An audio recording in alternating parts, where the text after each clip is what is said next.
Bueno, una de las preguntas importantes del proyecto es buscar cómo abrir, digamos, la perspectiva de la danza a universos un poco más amplios. Y de pronto una de las carencias que hemos encontrado en el recorrido por distintas regiones eh, es cómo se desarrolla una clase de danza, cuáles son los componentes importantes de una clase, qué es lo que, digamos, si nosotros como escuela queremos formar bailarines que no estén directamente, digamos, enfocados a un lenguaje específico como puede ser la danza tradicional o la danza contemporánea o el hip hop, cualquier expresión en la danza, cuáles son los elementos que tenemos que incorporar en las clases de danza. Y sobre todo, pues la pregunta no es solamente, bueno, yo quisiera hacer esto, esto y esto, pero si no tengo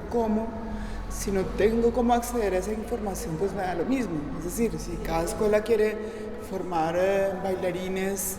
con unas amplias perspectivas en distintas posibilidades corporales y no tiene acceso a la información, pues es prácticamente imposible. Entonces,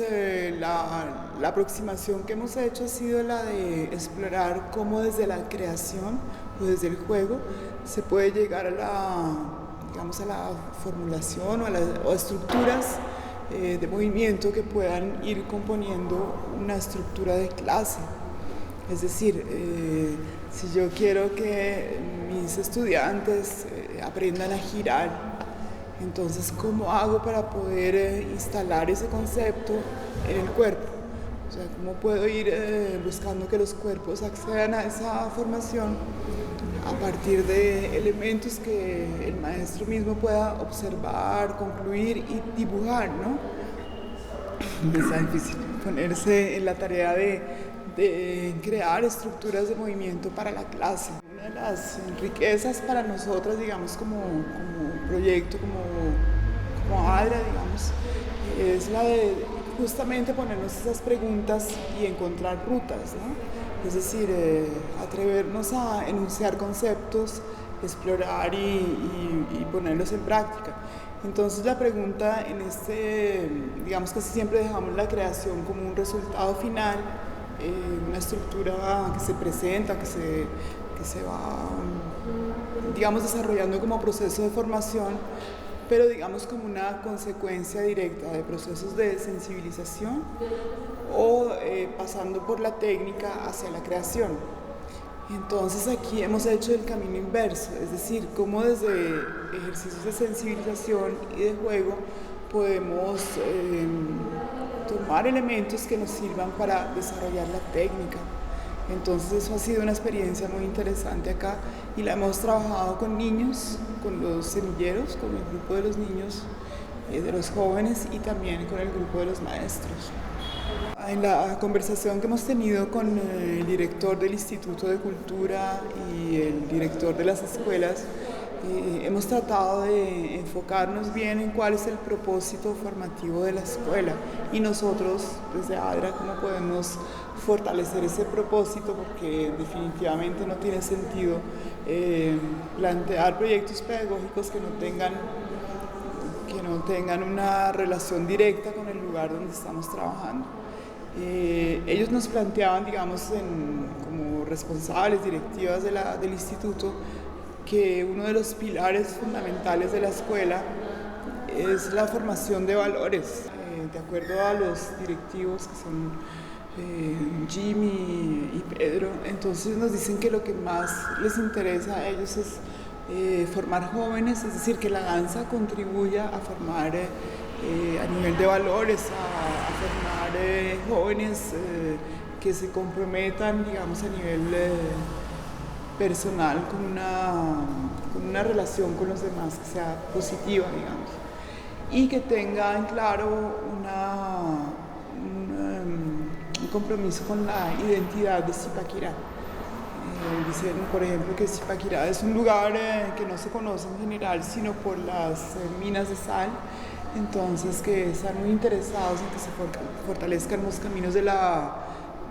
de la tradición, que sean más visibles, que la danza sea uno de los, digamos,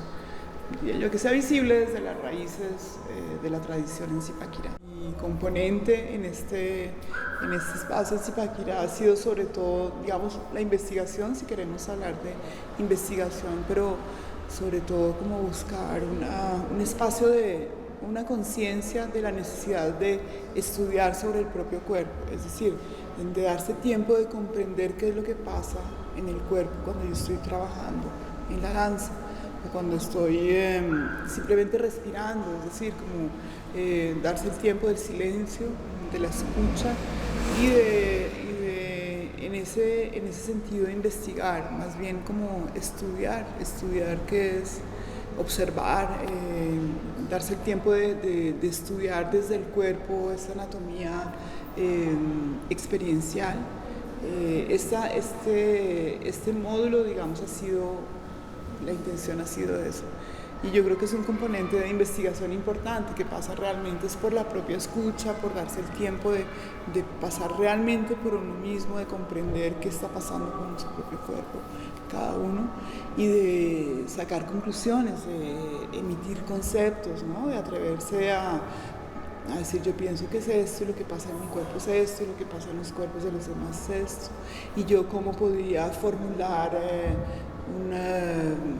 una clase, por ejemplo, ¿no? Cómo puedo estructurar una clase de formación a partir de las propias conclusiones que yo tenga.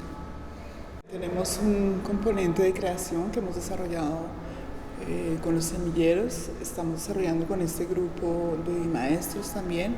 Es a raíz, lo vamos a estructurar simplemente como una muestra de estos procesos de exploración e investigación corporal, digamos. Entonces, el tiempo no nos permite desarrollar grandes procesos de creación, pero sí nos posibilita, digamos, de lo que hemos hablado, como sembrar unas pequeñas inquietudes, formular preguntas que nos puedan permitir que los maestros y los estudiantes queden con la inquietud de empezar a generar procesos de creación tanto en la pedagogía como en el campo de la expresión artística, digamos, de la danza ya escénica.